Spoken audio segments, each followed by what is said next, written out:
Aromaterapi sudah menjadi bagian dari gaya hidup modern saat ini karena dianggap bisa menjadi pelepas ketegangan atau stres. Beragam jenis aromaterapi dari essential oil hingga aromaterapi dalam bentuk padat seperti lilin. Selain memberikan aroma yang memikat, aromaterapi juga dikenal memiliki segudang manfaat untuk keluhan penyakit. Namun benarkah aromaterapi aman bagi kesehatan? Hidup Sehat Plus akan memberikan informasi untuk Anda seputar manfaat aromaterapi bagi kesehatan dan efek jangka panjangnya bagi kesehatan. Bersama Dr. Feni Fitriani Taufik, spesialis paru, di segmen berikut ini.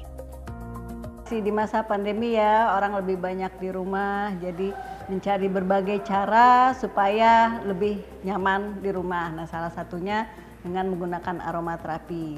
Kita tahu aromaterapi ini bentuknya macam-macam ya. Rata-rata yang menggunakan diffuser yang diuapkan, memberikan aroma wangi ke dalam rumah, ada juga yang dioleskan, dibakar ataupun berupa lilin yang dibakar. Prinsipnya aromaterapi ini memang mengeluarkan bau yang akan ditangkap oleh indera penciuman kita. Kemudian indera penciuman itu akan meneruskan ke otak, ke sistem tubuh yang memang mengatur untuk memberikan rasa nyaman. Ada di situ sistem limbik, hipotalamus. Nah, ini bagian-bagian di otak kita yang memberikan rasa nyaman, mengatur emosi, menyebabkan mood menjadi baik, menimbulkan relaksasi. Nah, itulah yang efek yang diberikan oleh aromaterapi. Sehingga betul kalau orang mencium bau tertentu dari aromaterapi, itu dia bisa nyaman. Selain memberikan rasa rileks, aromaterapi juga dipercaya bisa menjaga imunitas tubuh karena merangsang bekerjanya hormon baik bagi tubuh. Apakah Anda salah satu pengguna aromaterapi? Kita tahu aromaterapi bentuknya macam-macam ya. Yang populer di masyarakat itu kan yang dalam bentuk diffuser. Ada alat yang mengeluarkan uap, uapnya berbau wangi ke seluruh ruangan dan itu bisa menyebabkan rasa nyaman. Ada juga yang dioleskan, dibakar sebagai dupa atau menggunakan sebagai lilin aromaterapi. Nah, prinsipnya memang aromaterapi, uap yang dikeluarkan oleh bahan yang dari diffuser itu akan ditangkap oleh indera penciuman kita, disampaikan ke otak, di otak ditangkap oleh reseptor. Reseptor yang ada di otak itu yang biasanya berhubungan kepada hipotalamus atau sistem limbik.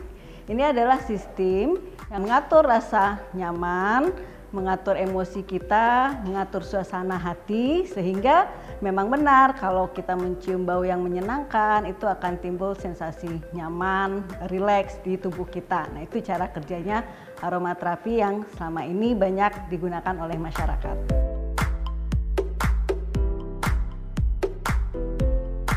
Aromaterapi itu ada yang dioleskan, ada yang menggunakan diffuser, ada yang dibakar, ada yang berupa lilin yang dibakar. Nah, untuk kesehatan paru perlu perhatian kalau untuk yang dibakar, misalnya memakai dupa atau lilin. Nah, dari pembakaran itu kan keluar asap ya, asap, bahan-bahan polutan itu dia bisa mempengaruhi pernapasan untuk orang-orang yang rentan. Kalau orang-orang yang tidak ada masalah kesehatan biasanya relatif aman. Tapi untuk orang yang punya gangguan pernapasan seperti orang yang punya riwayat asma, orang PPOK, ada keluhan batuk kronik, bronkiektasis atau gangguan paru kronik lainnya, itu perlu berhati-hati karena asap pembakaran dari dupa atau lilin aromaterapi bisa saja menjadi bahan yang menyebabkan iritasi ke saluran napas sehingga keluhan pernapasan menjadi lebih buruk.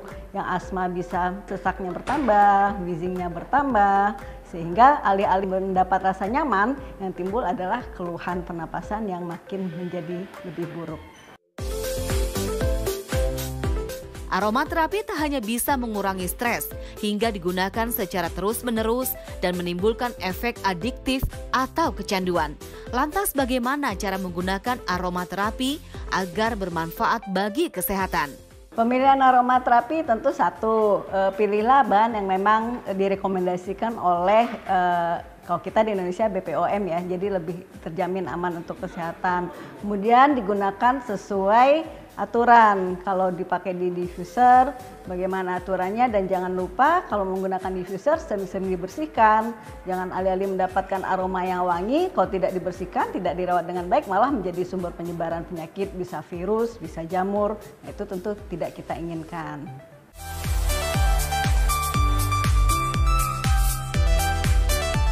Ada banyak jenis aromaterapi seperti essential oil, lilin aromaterapi, dan aromaterapi bakar. Selain aromanya yang menenangkan, adakah dampak buruk dari penggunaan aromaterapi? Dampak buruk aromaterapi kalau buat orang yang sehat itu hampir tidak ada bahayanya, jadi relatif aman.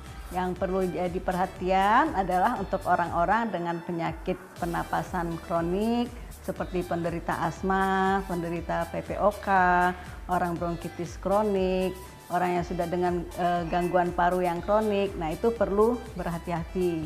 Apalagi untuk aromaterapi yang dibakar, yang mengeluarkan asap. Karena kita tahu dari asap yang dibakar itu juga ada bahan-bahan antara lain volatil organik compound, ada benzen, ada toluen di situ. Itu adalah bahan-bahan yang menjadi polutan udara dalam ruangan. Nah, itu kalau jumlahnya berlebihan, tidak terkendali, bisa mengiritasi saluran napas dan tentu saja menyebabkan efek yang tidak kita inginkan, terutama pada kelompok yang rentan tadi. Dampak buruk dari aromaterapi itu kalau digunakan tidak sesuai aturan, misalnya terkena mata, terkena selaput tubuh yang lainnya, tertelan, atau masuk ke saluran napas, itu berbahaya.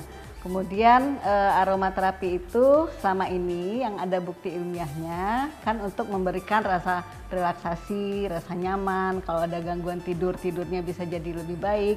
Tapi tidak ada bukti ilmiah yang menyatakan bahwa aromaterapi sudah bisa menjadi antibakteri. Jadi aromaterapi tidak bisa menggantikan terapi obat yang sudah diberikan oleh dokter. Jadi buat Anda yang punya penyakit pernapasan, tetap obat-obat yang dianjurkan dokter digunakan. Kemudian kalau untuk merasa nyaman dengan menggunakan aromaterapi, itu silakan digunakan. Artinya jangan menggantikan obat dari dokter dengan aromaterapi. Aromaterapi digunakan untuk menyegarkan udara di sekitar. Itulah mengapa banyak orang menggunakan aromaterapi di rumah atau di kantor. Berikut ini ada tips menggunakan dan memilih aromaterapi agar bermanfaat untuk kesehatan. Pilihlah aromaterapi yang sudah ada jaminan dari Badan Kesehatan, kemudian gunakan sesuai aturan. Kemudian untuk kelompok yang rentan harus lebih hati-hati. Kalau memang aromaterapi itu memberikan rasa nyaman, lebih enak, silakan digunakan. Tapi kalau ternyata membuat keluhannya menjadi tidak nyaman, batuk-batuknya makin bertambah, sesak napas berbunyinya makin bertambah, maka sebaiknya aromaterapi itu dihentikan dan segera hubungi dokter untuk penanganan lebih lanjut. Dan hati-hati kalau terkena mata, tertelan, atau masuk ke saluran napas secara tidak sengaja, itu juga segera hubungi dokter. Perlu perhatian khusus juga untuk pengguna aromaterapi yang ada balita yang belum begitu paham ya. Hati-hati jangan sampai uap yang dikeluarkan itu terhirup langsung karena si kecil penasaran, dideketin, dihirup lama-lama. Nah, itu bisa mengiritasi mata, saluran napas, dan tentu menimbulkan gangguan kesehatan jika berlangsung terus-menerus. Jadi hati-hati.